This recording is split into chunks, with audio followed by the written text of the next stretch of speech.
مين فينا ما جربتش السودو كريم لغاية دلوقتي؟ لازم اعرفكم التفاصيل كاملة عنه، ولازم تعرفوا كل حاجة. وبأمانة بأمانة بأمانة انتوا عارفين ان انا زي ما كل فيديو بتكلم فيه وبقول لكم ان اي حاجة انا بجربها او بعتمدها لمدة شهر، وبعدين برجع ان انا اقول لكم عليه كل التفاصيل. خليكم معايا عشان تعرفوا التفاصيل عن السودو كريم.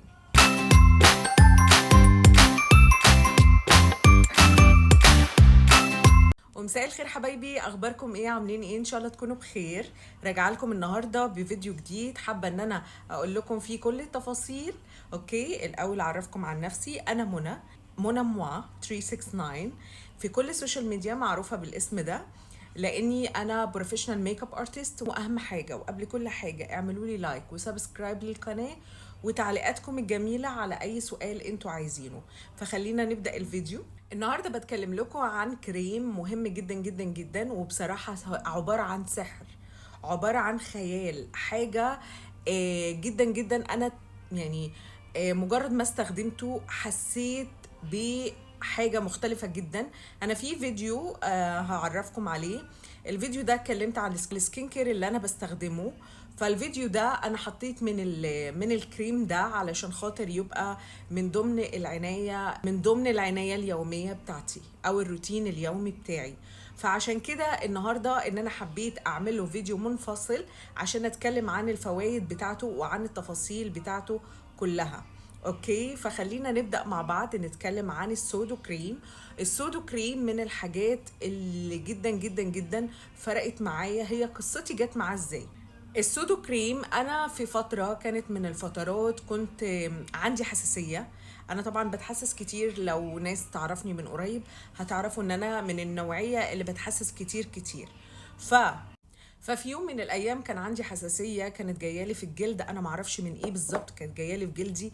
فحبيت ان انا استخدمت انواع كتير من الادويه، ورحت للدكتور على اساس ان هو يديني كريم للجلد او ادويه للجلد، واستمريت عليها صراحه. بس الى حد ما الحساسيه هديت من جسمي، لكن للاسف ان ما زالت على الجلد في حاجات معينه مش راضيه تروح بسرعه، حتى من الكريم اللي استخدمته اللي الدكتور كتبهولي. اوكي، وبرده لسه ما فيش حاجه. رحت الصيدليه ورحت سالت الصيدلي، قلت له انا عايزه كريم لكذا وكذا وكذا، وعرفته المشكله اللي عندي، وعرفته ان الدكتور اداني ايه بالظبط. بس بعدين راح رشح لي كريم. الكريم ده انا استخدمته لمدة اسبوع، ففرق معايا بطريقة مش طبيعية. هو السودو كريم من الحاجات اللي استخدمتها وصراحة غير لي. لقيت من اول يوم ابتدت ان الاماكن اللي فيها حساسية ابتدى لونها كان احمر، ابتدى ان يوم بعد يوم اللون بتاعها يتغير. وقدام ابتدت ان هي لونها تتغير، يبقى تعرفي ان كده مفعول المرهم او الكريم اللي انت بتحطيه ابتدى ان هي تروح. بعدين استخدمته، قعدت عليه اسبوع، فلقيت ان هو عامل زي السحر، فغريب جدا. فبعدين عملت عنه سيرش، حبيت ان انا اعرف ان هو الكريم ده مكون من ايه. فلقيت المكونات بتاعته قوية جدا جدا جدا. منها اول حاجه اكتشفتها وهي موجوده على العبوه اوريدي، ان مكتوب عليه كريم مضاد الالتهابات الحفاضات. يعني معنى ان هي الالتهابات الحفاضات بتاعت الاطفال، الالتهابات اللي بتيجي للاطفال، وكمان الاكزيما وقراح الفراش والحروق الشمسيه وحب الشباب. فطبعا انا اتصدمت من المكتوب على العبوه، فقلت اوكي بالنسبه للحساسيه اللي عندي ان هو هيروحها بطريقه حلوه. تاني حاجة، لما عملت سيرش على المنتج لقيت ان هو الناس الأغلبية بيحطوه في المناطق الحساسة عشان التفتيح للبشرة. فده حلو جدا كمان. اي منطقة حساسة يعني زي تحت الابط زي وات ايفر، فهو بيفتح اللون بتاع البشرة لدرجتين وثلاثة على حسب الغمقان اللي في المنطقة اللي عندك. اوكي، دي تاني حاجة. كمان شفت فيديوهات كتير الناس اللي هي بتعاني برضو من الخشونة في الأصابع، أو بتعاني مثلا من الألوان المختلفة اللي بتبقى ما بين الصوابع، أو المناطق الغامقة اللي موجودة هنا مثلا زي كده، أو كمان في الرجلين أو في الإيدين أو في خشونة الأكواع أو في خشونة الركب. فكل ده أو الألوان المختلفة اللي موجودة ما بين الجسم أو توحيد اللون اللون. فدي فرقت جدا، استخدموها وهتدعولي. دايما بعد ازالة الشعر اذا كانت باي طريقة ما، ليزر او وات ايفر او شيفنج او وات ايفر، بيعانوا من الخشونة بتاعت الجلد، او الجلد اللي كتير ناشف او الجلد اللي كتير عنده جفاف. فبالنسبة لكم برضو تستخدموا سودو كريم، هتلاقوا ان الموضوع فرق معاكم جدا جدا جدا، والبشرة ابتدت ان هي تبقى كتير ناعمة وكتير ملساء. وحتى كمان من بعد اي ازالة شعر، في احيانا بنات بيجي لها حساسية، فالحساسية دي او احمرار مؤقت يعني لمدة مثلا كام يوم بيبقى موجود، فانتي برضو استخدمي السودو كريم على المناطق دي، هتلاقي المناطق دي بالعكس بقت افتح وبقت مترطبة بطريقة مش طبيعية. كمان البنات او الشباب اللي دايما بيحصل لهم حب شباب، او زي ما بيكون عندهم حبوب مثلا كالو سبايسي، عندهم لخبطه في الهرمونات بتاعه الجسم، فبيطلع لهم حبوب في الوش، حبوب في الجسم في اي منطقه، فسهله جدا بس بتحطوا عليها سودو كريم وبتخلوها على الحبايه او على المنطقه اللي عليها حبوب. في ثانيه بتحسوا الاحمرار اللي موجود في الحبايه دي ابتدى ان هو يروح شوية بشوية، وبعدين مع الاستمرار بتحسوا ان هي تاني يوم تقريبا ان هي راحت وما بتحسوش بوجودها تماما. ليه الكريم ده بيعمل كل حاجة اللي هو السودو كريم؟ ليه بيعمل كده؟ لان هو موجود فيه مادة الزنك اوكسايد. فمادة الزنك اوكسايد دي بتعمل تفتيح للبشرة وبتقلل الالتهاب الحبوب اللي موجودة عليها.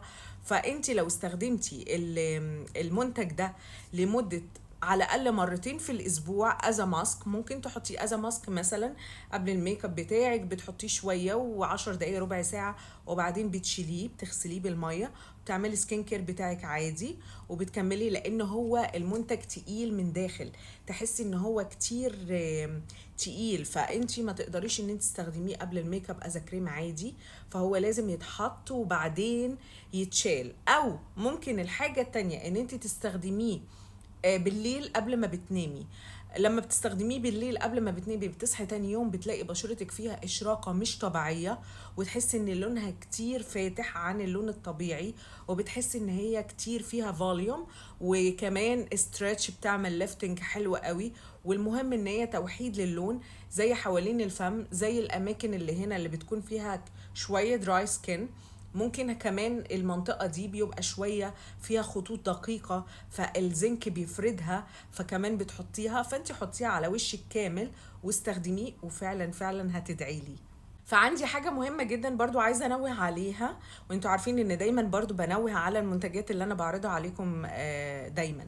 اوكي، الحاجة اللي بنوه عليها البشرة اللي كتير جافة والبشرة العادية ممكن يستخدموه على الوش كامل، لكن البشرة الدهنية بالذات الدهنية او المختلطة الافضل ان انت تستخدميها في الاماكن فقط اللي انت عايزاها، اللي عايزة ترميم. ليه؟ لان هو ده كريم مرمم للبشره، فانت اوريدي البشره الدهنيه عندها ترميم طبيعي من عند ربنا، فانت مش محتاجه ترميم زياده. فهو الترميم ده بيحصل للبشره العاديه او البشره الجافه، لكن البشره الدهنيه ممكن عشان الحبوب تحطيه على الحبوب، عشان النمش، عشان الكلف، ممكن الاماكن اللي فيها دراينس او جافه ممكن تستخدميه عليها. لكن انا ما انصحش البشره الدهنيه ان هي تستخدمها على كامل الوش. ممكن تستخدميه على الاكواع زي ما قلت لكم، ممكن تستخدميه على الركب، الاماكن الداكنه في الجسم، لكن مش لازم تستخدميه على كل جسم او كده. برضو للبشره الدهنيه. البشره الجافه استخدميه زي ما انت عايزه، اعمليه از ماسك ليلي، اعمليه انه حطيه برضو في الاماكن اللي انت عايزاها اللي فيها مشكله. اوكي، وده كان فيديو النهارده جايز. بحبكم قوي، وان شاء الله اعمل لكم فيديوهات قريبه جدا جدا، بس اهم حاجه عشان يوصل لكم فيديوهاتي كلها اعملوا لي لايك وكومنت واشتراك للقناه. بحبكم قوي. باي.